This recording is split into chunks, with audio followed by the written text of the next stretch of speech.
ఆ విధంగా వాళ్ళని బయటికి వెళ్ళనీయకుండా బెదిరించి కంట్రోల్లో పెట్టుకుంది. అయినా సరే 2009-14 కూడా వీళ్ళు ఉన్నారు. అప్పుడు గవర్నమెంట్ లేదు కదా, డిఎంకేది అయిపోయింది కదా, మా జయలలిత వచ్చింది, ఆ తర్వాత రెండోసారి కూడా జయలలిత గెలిచింది. అయినా సరే ఏనాడు కూడా కాంగ్రెస్కి సీట్లు ఇవ్వకుండా వదిలిపెట్టలేదు. కాంగ్రెస్కి దేశంలో ఏ భాగస్వామి పక్షం ఇవ్వడానికి సీట్లు ఇచ్చింది, ఎంపీలు ఎమ్మెల్యేలు, రాజ్యసభ ఇచ్చింది. ఇస్తే నిన్న గెలవగానే వీళ్ళు దిగిపోగానే వెంటనే పరిగెత్తుకెళ్ళడం కాంగ్రెస్ చేసిన ద్రోహం. కాంగ్రెస్ ఖచ్చితంగా ద్రోహం చేసింది, డిఎంకే ద్రోహం చేయలేదు అక్కడ. అది లెక్క. డిఎంకే మోసపోయింది అంతే. కానీ విజయ్ చేస్తున్న రాజకీయం విజయ్కి కలిసి వస్తున్న రాజకీయం ఇప్పుడే కాదు, ఇంకా ఇది స్టార్టింగ్ టైము.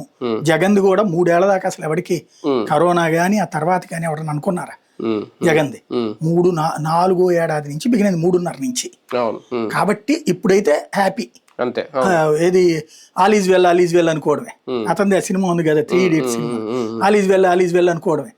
కాకపోతే దీని ఫలితాలు ఎట్లా ఉంటది ఫైనాన్షియల్ గా అవన్నీ నెక్స్ట్ చూస్తాం.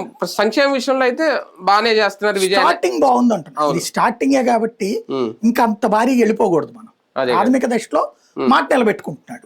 అదే అంటే అప్పుడు జగన్ ఎట్లయితే మాట వెంటనే చేసుకొచ్చాడు అట్లా కూడా చేసుకుంటున్నారు. ఆ మార్క్ అయితే సంపాదించుకున్నారు. రైట్, చూద్దాం. మొత్తానికి జగన్మోహన్ రెడ్డి గారు అప్పుడు నవరత్నాలు ఎలా అమలు చేశారు.